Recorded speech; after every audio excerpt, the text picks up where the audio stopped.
Blessed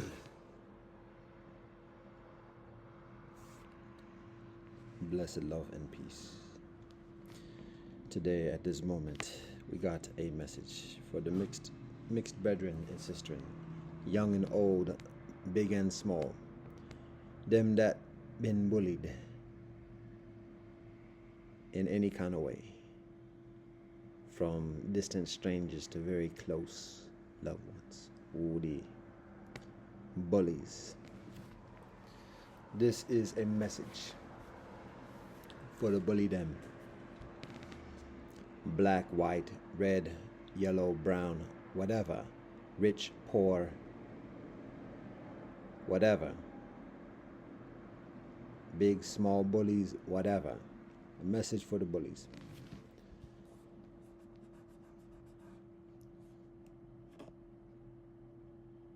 Who are picking on mixed kinfolk in outright aggressive, hostile ways, in little, subtle, tiny, needling ways, passive aggressive and otherwise, for no good reason. All the different ways, young and old, all to bully them. This is the message to you, bully them. Shut the fuck up. To the bully them, shove your bullshit in your own face. To the bully them, you're punk cowards.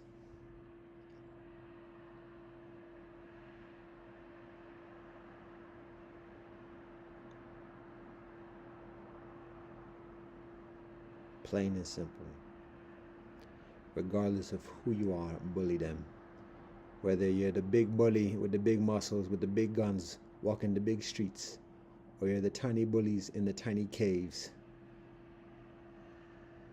sending you tiny orders for atrocities, and all them in between. The bully them that walk the dark at 2 a.m., the pedophiles, the cannibals, the gangsters, the governments, the teachers, the parents, the children, whoever you are, bully them. Shut the fuck up. You coward. Punk coward.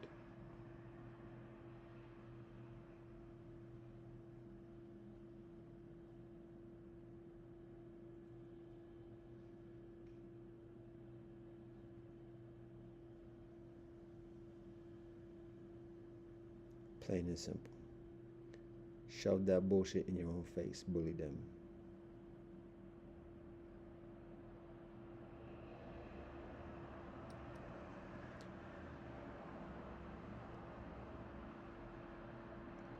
For the mixed heritage kinfolk, and any kinfolk who've been bullied,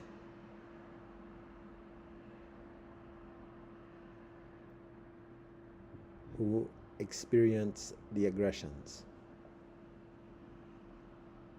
you can tell them that I say, shut the fuck up. Shove that bullshit in their own faces. They're punk cowards. And you can say, I say so. I say so. Who am I? You can say my name is Abuna Dzuriji Ngozi Hajo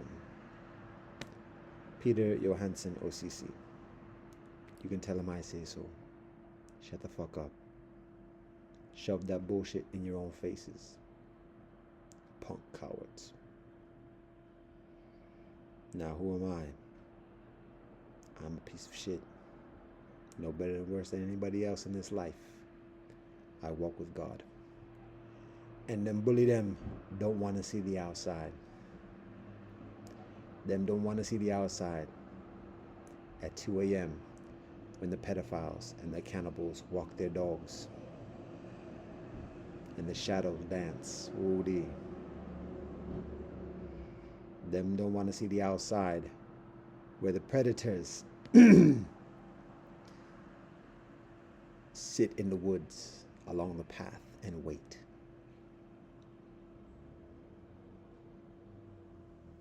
Them don't want to see the outside where the militias do them target practice with high ballistics.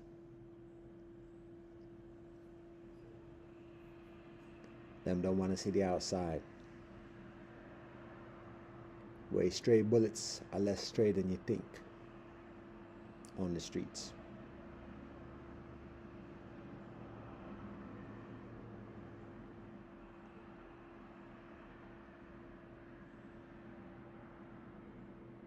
Them don't want to see the inside where the doors are locked and the walls are stifling.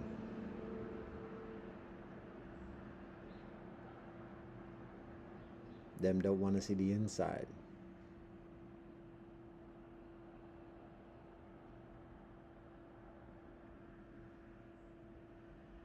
where all types of violations stay hidden and quiet and secret in this life. Them don't want to see the inside where ain't nobody got a name.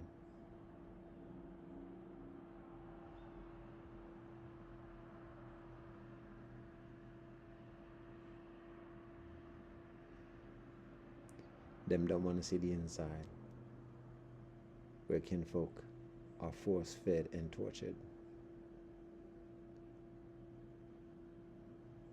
Them don't want to see the inside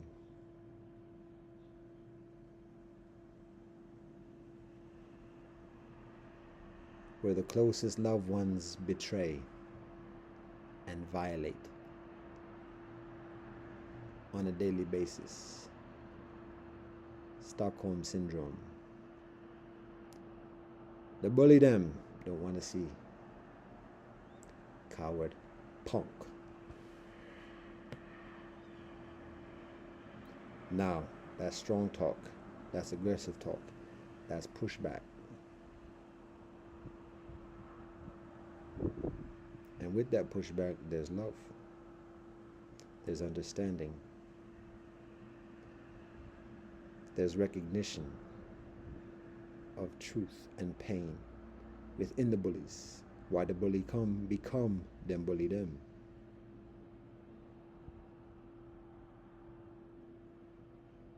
Yet whilst there is understanding for the truth and the pain and the suffering, there is a necessity to stand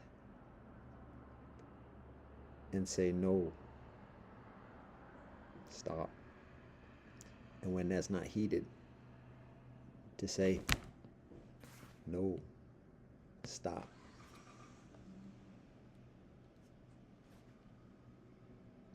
To the bully them,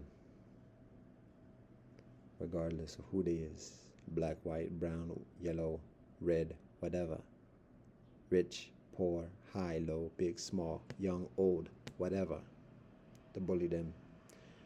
They don't want to see it. You got big money, fine. You got big guns, fine.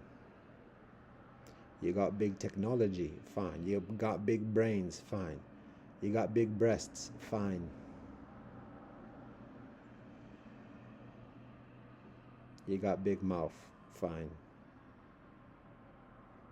There's powers you don't know. But you will. That's not a threat. That's facts. That's nature. We can't threat. We can't threaten. Not just because it's against our rules. We don't have those abilities. We ain't fun. We ain't got no weapon. We can't be bullying the bully as much as we may try. Ain't no competition in the conqueration. We can't threaten that to kinfolk back at them. But what we can do is communicate conditions beyond the conqueration, beyond the competition, and otherwise. Sometimes we can explain it. Sometimes we can forecast it. show the path of cause and effect, action and consequence.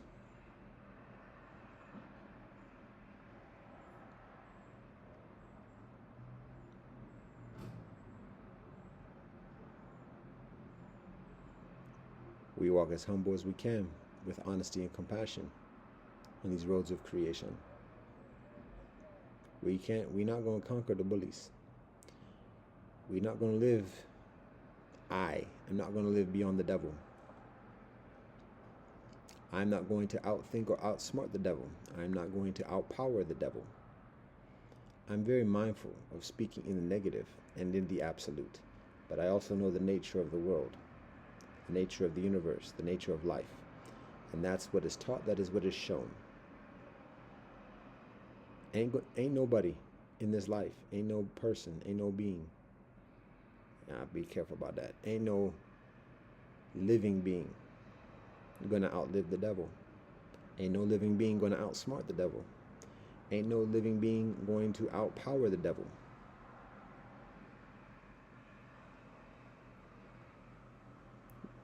The best a living being can do, the best a living being does, is recognize and study, learn, respect the higher being, the highest being, the most high being, God, Elohim, known by many different names and beyond all names. And in having that knowledge of the Most High Elohim, that is a knowledge of power that exists beyond the devil, the limitations of the devil, and the perseverance in continuing to wrestle with the devil in this life, wrestling with oneself in this life. Ain't no guarantees, ain't no invincibilities. The bullies are simply manifestations of our projections. And ultimately, we only have ourselves to blame. And in the interim, we talk to bullies and say no, because we are talking to ourselves, and we have to let ourselves know. So whatever we do to the bully, best believe we must and we do to ourselves when behaving in such a way. That's why we must have tremendous patience, tremendous discipline, tremendous knowledge, tremendous courage and strength, body, mind, heart, and spirit, to stand, or when standing and to stand before the bully and push back when necessary. We are in garden up pushback mode here.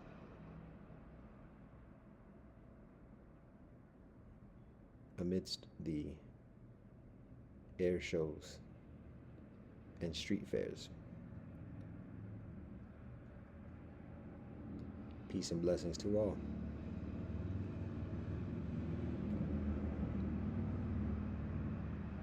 Truth be told, that's what we got to share at this moment.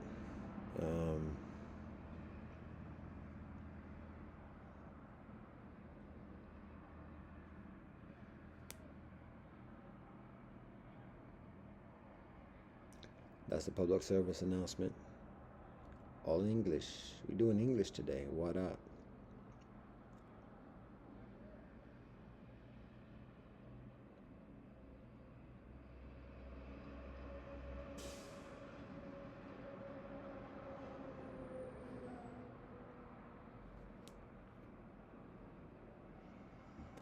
One thing we share as we wrap up this joint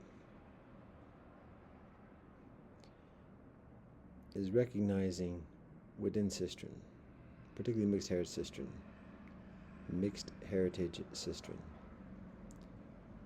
to share with mixed heritage Sistren that mixed heritage Sistren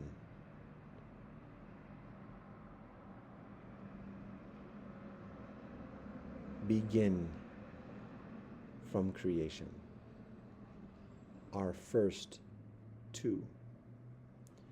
What is recognized is an air of subordination amidst mixed Sistren, whereby mixed Sistren are perceived as being continually the daughter of somebody else, a daughter of a mother, in order to have some sense of and some recognition of authority. And that because it is immediately recognized her heritage comes from a number of different lands, there being that unspoken, tacit awareness of her being a daughter of different places, and in being perceived or recognized as a daughter of different places, it being difficult to perceive her as a mother, as the authoritative matriarch, or the authoritative maternal phenomenon of any land. And thus, even when being accepted within a community, and even when being an elder, continually being perceived not necessarily as less than or subordinate per se, but as a daughter rather than as a more. Even when she speaks the language, she knows the rituals, she's fostered the relationships, she has children herself, she's a grandmother herself, a great-grandmother herself. There's that ongoing perception when being within an established ethnic community of her being the daughter of someone else, and intrinsically undermining the experience and the position of being a maternal authority within the extending community. So that's an observation. Even when there's the established mixed heritage communities like Métis or otherwise, and my experience personally is comparatively modest in those particular situations, yet even when being in those communities, Clergees within South Africa and otherwise, there's also the recognition that a mixed heritage woman may be a matriarch and may be seen genuinely within that established community as a matriarch, as a maternal authority, but then the community as a whole is perceived as being the descendants of, rather than the genuine land authority of that place, of that location, of that land. So, all that being said, particularly with the Sistren, to recognize that the Sistren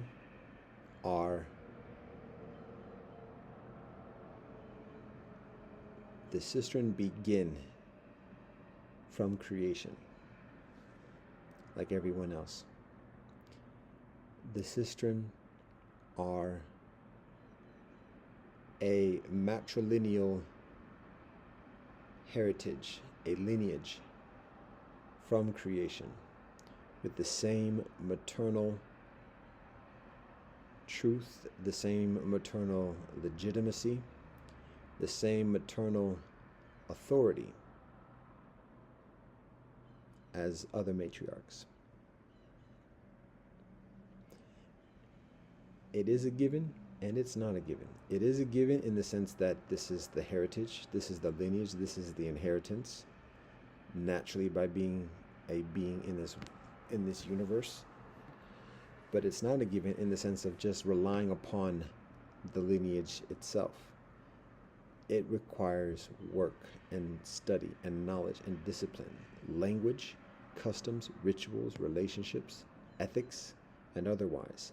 Our clan system, from Guyana Shagoa to Cree and otherwise, that we talk about within our mixed heritage community, our Mélanger community, and our Unabrazo culture. The clan systems provide us with a reminder of that, because amidst the migrations, we get enveloped in a lot of the systems and institutions of imperialism that separate people from their heritage, from their roots.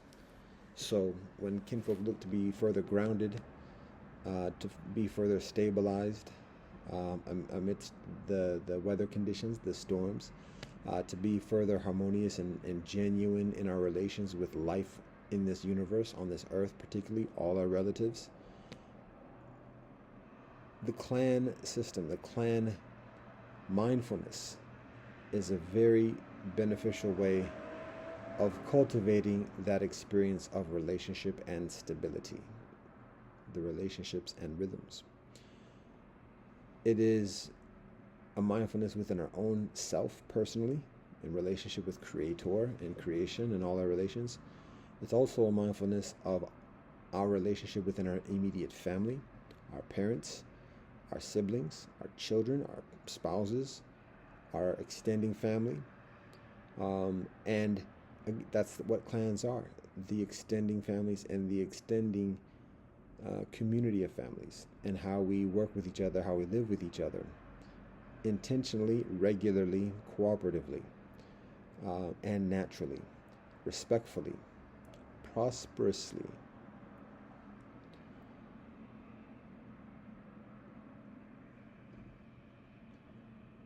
That is the guidance, that is the benefit from our clan system. It's natural, it's traditional, it's ancient, it's today. It's legitimate, it is beneficial, it is enduring, it is accessible. It's within our doing, it's up to our doing. It's not a matter of appropriating and stealing anything.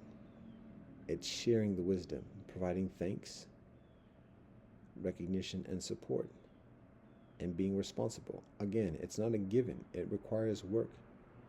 We're learning our own languages, where our mothers come from.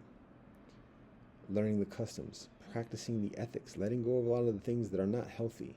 It may provide us advantages in getting invited to parties and clubs in imperialism, but are actually taking us away from ourselves. So it does involve letting go of a lot of those things and valuing ourselves for the things that are truly healthy for us, that truly make us well, and reconditioning ourselves into those lifestyles, those livelihoods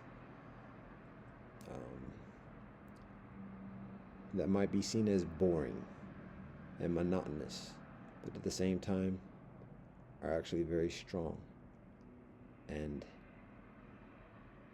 valuable. So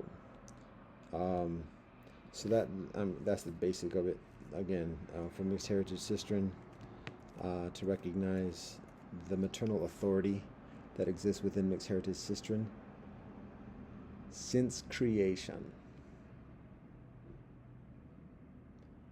and to be encouraged to study, practice, and share that authority, the heritage, properly.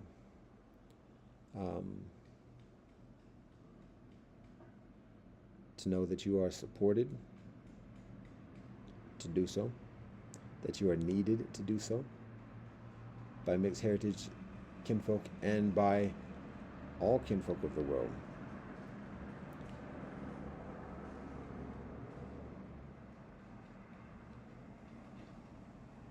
And to continue to have the courage and the joy and the excitement of the vision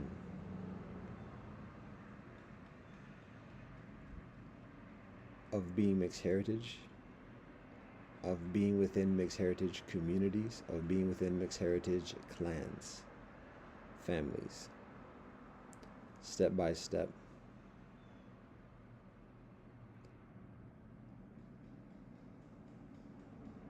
Relationship and rhythms. So that's what I shared this moment. Um, we done changed the energy from the beginning of this joint. It seemed like a whole nother lifetime ago. Anyway, um, there it is.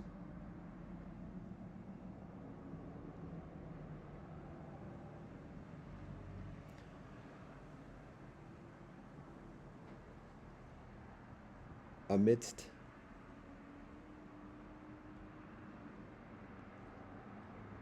the aggregate of our cultures,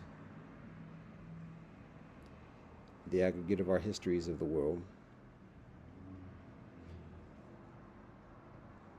all the biases and discriminations within our different cultures and histories of the world as well. Again, we share the example of His Majesty Haile Selassie and Her Majesty Waisalamanen, and this isn't meant to sound like a sponsorship, whatever, or like the needed obligatory just at the end of the thing joint. It's been a minute since I talked like primarily about the experience of and the teachings of His Majesty Haile Selassie I. So maybe that's one of the reasons why I find this occasion to do such. However, that it's legitimate.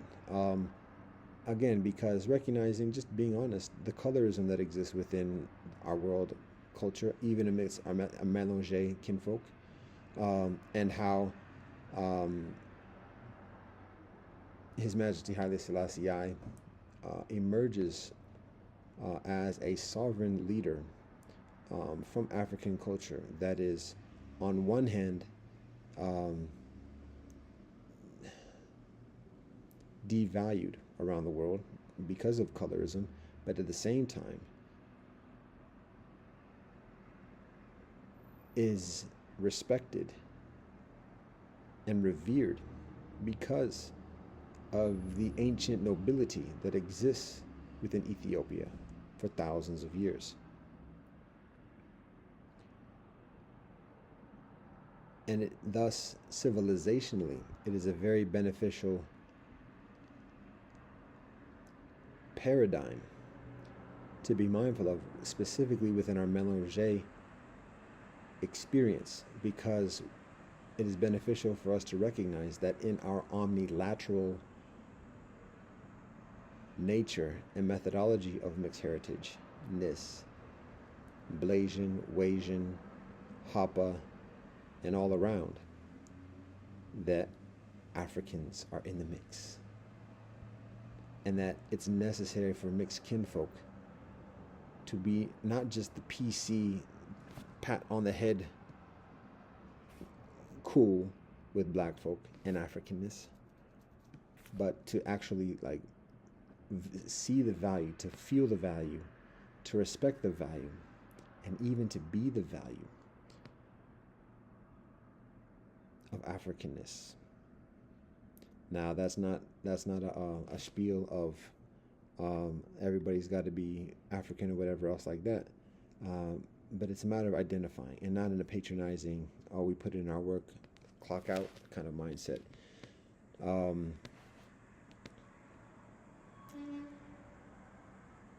It's in the equal seat at the table, because we see the colorism within our Mélanger community, just the way organizations are situated, established, the type of topics kinfolk have, the type of funding kinfolk get, the type of incentives and guidelines that people have, very quiet. The kind of limitations and blinders in terms of politics, and additionally that kinfolk are on. A lot of that is race-based, a lot of it is class-based, a lot of it is imperialism-based. There are nuances with each of those. But across the board, we just observe that. So we're calling out our Mélanger kinfolk about this as well. Because as we clap back and push back with black folk talking about mixed people, we got to talk about mixed people too, about what mixed people are on. Because there's truth in the criticisms. and we got to call that out within ourselves. So, and again, it's not just a matter of like being blindly transcendent and just saying, okay, I guess we're going to have to love everybody then, fine. It's a matter of genuinely knowing what to value within African experience, within African heritage, like educating ourselves, educating yourselves on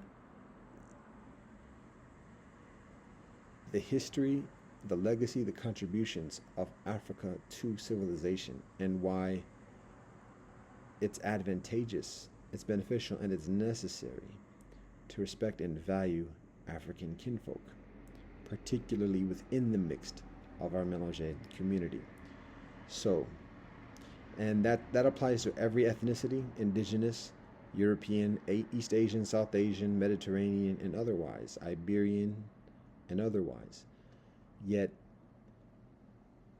it is particularly prudent to address that in the context of African kinfolk because of the worldwide colorism against darker skin. And that doesn't just apply specifically to Africans, that applies just to the experience of civilization, whereby, generally speaking, within many of civilizations where there is a city-state, city life is different than agrarian life. And the city life is one of sedentariness significantly, and people living in comforts and luxuries, and thus being less involved in nature, and thus having an increasingly lighter complected phenotype complexion, and perceiving anybody else with a darker complexion as one who's of the lower castes who works in the field, whether we're talking about the Varna system within India, the colorism within China, or otherwise.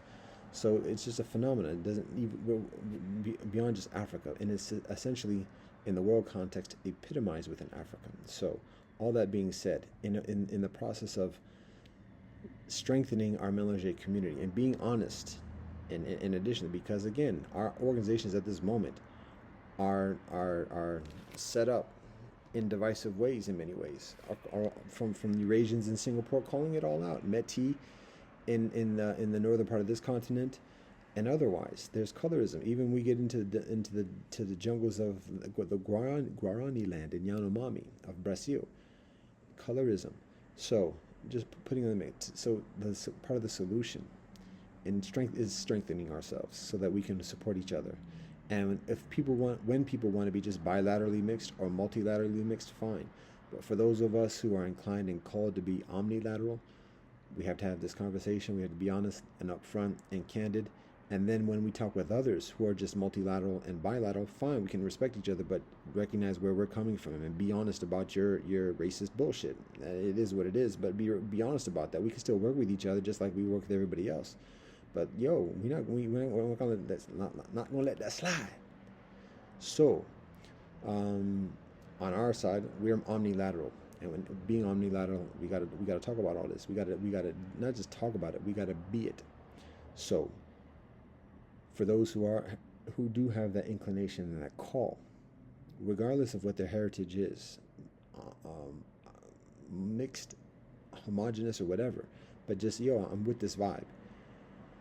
But it's difficult because growing up, particularly in Western education, there's just so much weighted in terms of devaluing just thought. Even when wanting to be benevolent and empathetic, there's still just not a respect for Africa. Just like, I want to be loved and I want to give as much as I can and be altruistic and empathetic as much as possible, but to be honest, I just don't see the value. I don't see what they bring to the table, this and the other. Okay, fine. Be honest about that and let's talk about that. And here's some reasons. And here's some things that you don't know, that you haven't been taught. Here are the things that you've been taught that have been actually false. And it didn't go that way. So that's what we're talking about. And studying the contemporary example of His Majesty Haile Selassie I is a significant step in that process of learning further, of honesty, of world civilization. And the authority, the African authority within world civilization that shapes and influences world civilization, that world civilization needs as much as European authority, Mediterranean authority, Asian authority, Native authority. So That's a big step, and you don't have to take my word for it. Talk to the president of the United States. Talk to one of the leading Christian leaders of the Western Hemisphere in the past century. They tell you what I'm saying. So that's what we're talking about. Um, and that's just part of it. You can read his autobiography yourself and see it for yourself directly from his own words. What is shared is, again, it's not just an example of a sovereign who's coming from African, but it's a sovereign who does a lot of righteous things in this world as a sovereign, which is extremely difficult to do. And this is going to sound blasphemous from the Rastafari experience, but not perfect and not all powerful.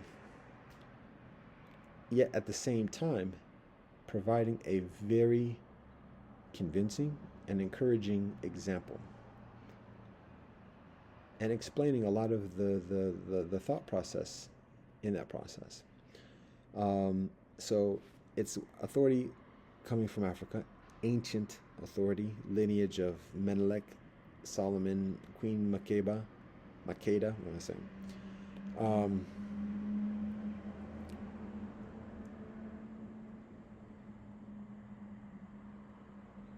Significantly righteous, earthly authority, amidst all foibles and everything else like that. And then also an African righteous authority that experiences acute persecution, atrocity, affliction, warfare, injustice, not just from Italia, from the world, from the League of Nations itself, injustice, atrocities, and still perseveres. So the benefits that come from that are manyfold, and that's one of the reasons why it is emphasized. That's one of the reasons why we share as we do. Oh, you done knocked it over. Um, so it's not just a byline. It's not just like the concluding phrase. That concluding phrase is a reminder when it's been a while since it's been said thoroughly and appropriately. And also, it's not just a matter of looking at the example of Haile Selassie, His Majesty. It's also looking at the example of Her Majesty Waisaromanen. It is the perfect balance of husband and wife working together, supporting and respecting each other.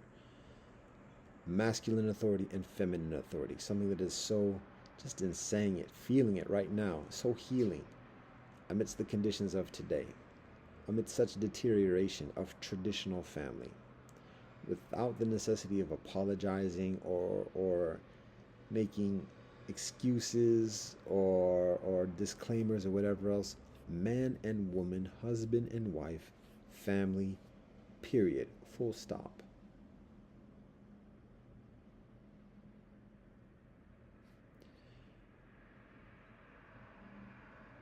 Listening to the feminine authority of Her Majesty Waisaromanen.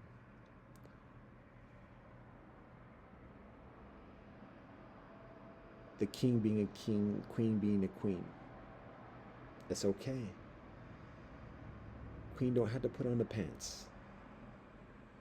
Queen can be feminine and nurturing and loving and supportive.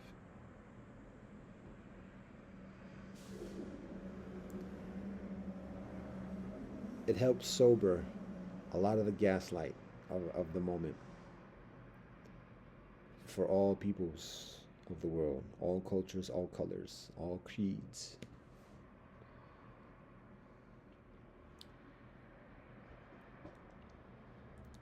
So that's part of the purpose of the pronouncements.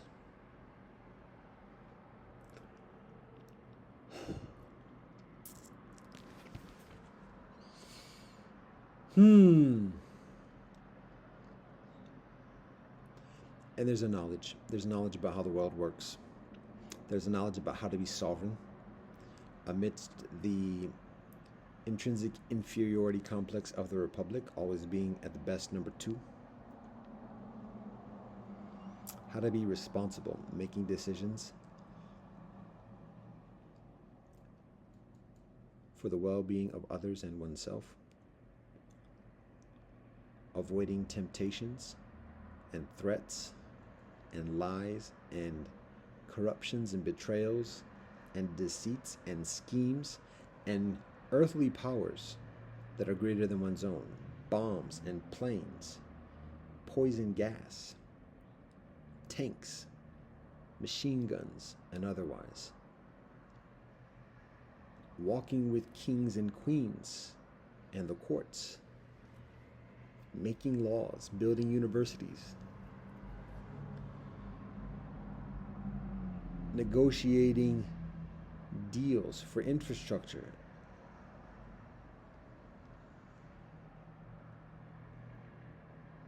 for the benefit of the next 7 generations and beyond.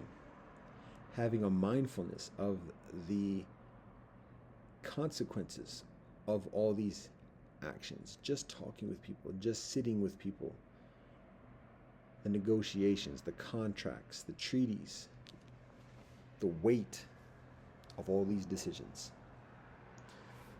It's a beneficial example for anyone, particularly since that time, after the Second World War, where many of the monarchies of the world go into hiding, officially and unofficially.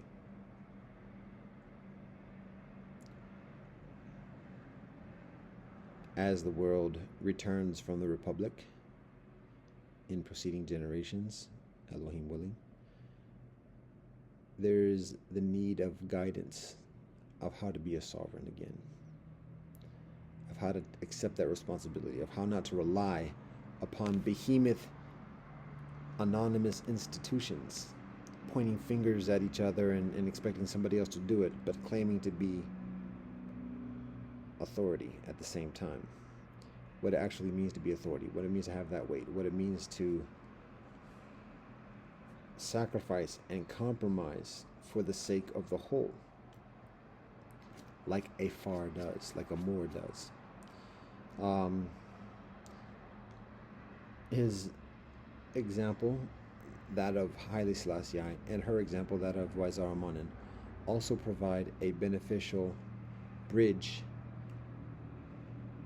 in studying, learning, practicing, applying, sharing, teaching the ancient and contemporary wisdom, timeless wisdom that comes from native heritage, about relationship, about clans, about respect for all our relations.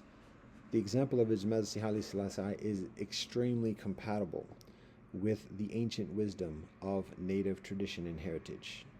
Just recognizing the relationship that we have with each other, the responsibilities that we have with each other, how to communicate with each other with that type of respect, how to be honorable, how not to be vengeful, how to be honest, how to be strong and stand up for ourselves, call things out as it is, like His Majesty addressing the League of Nations amidst its betrayal of Ethiopia.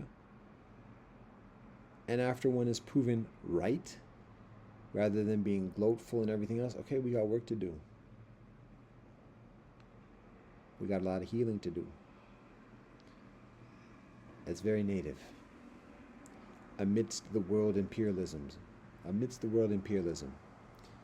So many benefits, so many treasures that exist from the example of His Majesty Haile Selassie and Her Majesty Waizar Amanin, particularly for our Melange community that has a strong necessity for many of those characteristics in terms particularly of sovereignty, the sovereign mindset, taking the responsibility, recognizing the authority, studying, learning, and cooperating with each other accordingly, and that sovereign mindset, and then also our relations, returning back into that experience of the natural, and the respect for nature and the respect for ourselves, as children of the Most High Elohim.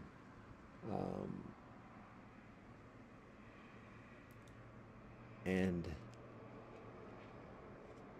that's a proper balance as the world proceeds into the third epoch of world civilization, the epoch which is the beige epoch. The first epoch or epoch is the Black Epoch for millennia, for multiple millennia. And after that, it is the White Epoch for multiple millennia. And now we are emerging into the third epoch, which is the Beige Epoch. And in this commencement of the third epoch, the Beige Epoch, we are also in the first generation of the Black Buddha, where the Tatalkan Plains meet with the Tibetan Plateau, where the Tibetan Plateau meets with the Tatalka Plains. It is the mind merging, the mind melding of the medicine wheel and the Dharma wheel, the mathematics of Eastern civilization, of the Eastern Hemisphere, and the medicine of the Western Hemisphere, indigenous civilization. Is that an oxymoron, indigenous civilization?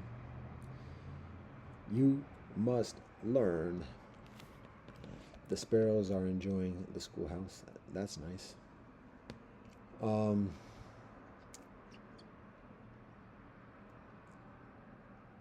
The Dharma wheel, the medicine wheel, the Dharma wheel and mathematics, the medicine wheel and the four directions of the wind.